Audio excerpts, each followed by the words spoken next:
Hablando de revocatorias de mandato y para no irnos muy lejos, aquí en nuestra ciudad de Medellín se realizó una reciente contra el exalcalde de Medellín, Daniel Quintero, amado por muchos, odiado por muchos más. Veamos qué opina la gente de él. Para mí fue una persona que en realidad como alcalde fue uno de los peores que ha tenido Antioquia. Hombre, Daniel Quintero pues tuvo una administración que le tocó a él, pero realmente la ciudad sí se sintió descuidada. Tuvo muy buenas propuestas y todo eso sobre la gente necesitada, la gente de la calle, la prostitución, todo eso. Bregó mucho a solucionar ese problema, pero es imposible.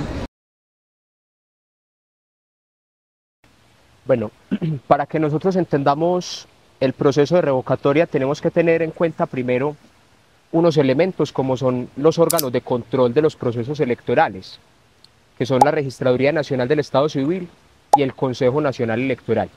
En ese mismo sentido, hay unos procesos de financiación regulados por el Consejo Nacional Electoral, que son los que permiten como consecuencia de eso que el Consejo Nacional Electoral revise las campañas de convocatoria y promoción de la revocatoria.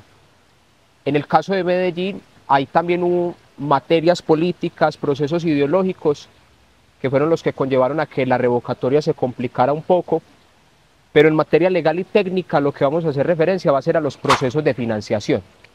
Fueron los procesos de financiación que el Consejo Nacional Electoral consideró irregulares, que en algunos casos excedían los topes y que por tanto debían ser revisados y proceder con la suspensión de la revocatoria, por ser una revocatoria que se podía considerar ilegal desde que no cumplía con algunos requisitos de ley que se establecen para poder hacer la convocatoria.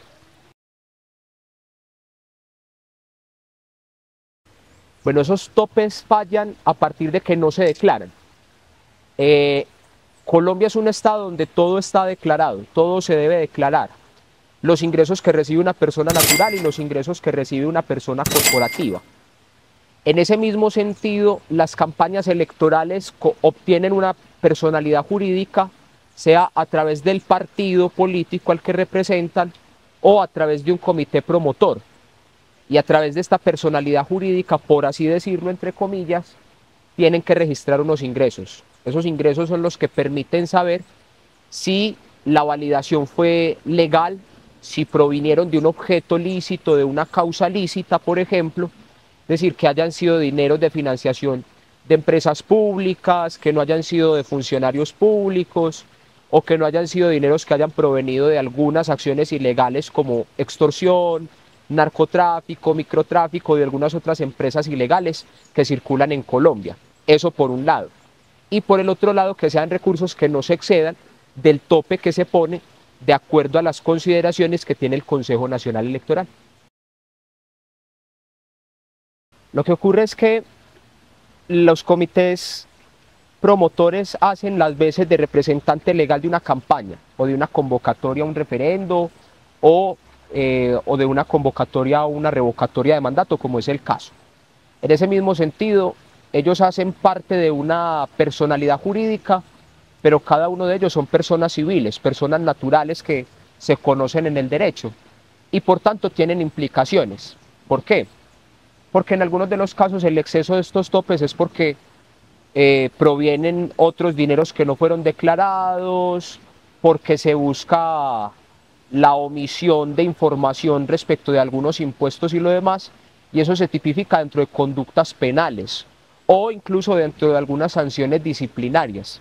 Las sanciones penales pueden ser condenadas o sentenciadas a penas de prisión, pero las sanciones disciplinarias por su parte pueden estar contenidas dentro de lo que son sanciones para la participación en futuras elecciones y lo demás. Eso es lo que sucede con estas personas. Muchos de los que están allí a día de hoy, como el concejal Andrés Rodríguez de Medellín, fueron parte de ese comité promotor y pueden verse enfrentados a sanciones disciplinarias que hagan que pierdan la investidura de concejales o incluso en el peor de los casos que no puedan aspirar a más cargos unipersonales o a corporaciones electorales en un futuro. Para concluir, vemos que esta revocatoria no se hizo exitosa por fallas del comité promotor. Ahora vámonos para Susa, Cundinamarca, donde se realizó una revocatoria exitosa. Nuestro compañero Felipe Báez nos dará más detalles. El día 8 de enero del 2021, la Registraduría Nacional del Estado Civil y la Registraduría Municipal de Susa activaron el mecanismo de participación ciudadana de la revocatoria del mandato contra la alcaldesa Jimena Ballesteros del municipio de Susa. Uno de los motivos por los cuales se llevó a cabo esta activación de este proceso es principalmente por un desfalco de 460 millones de pesos en su mandato, además de la falta de protección contra las comunidades étnicas de Susa y además de la población LGBTIQ+.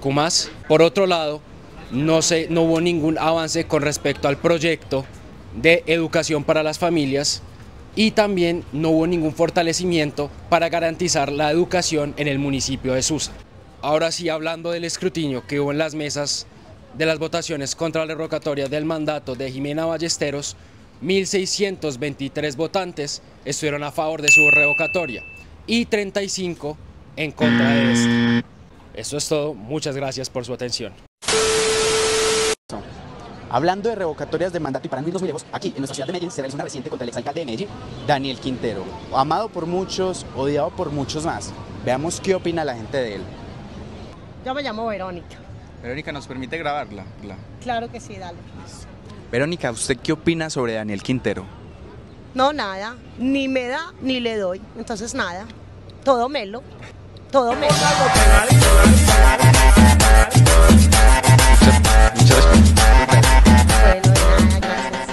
Hombre, Daniel Quintero pues tuvo una administración que le tocó a él, pero ¿en qué sentido me habla? Porque es que es muy relativo, ¿no? Muchas gracias afición. Sí.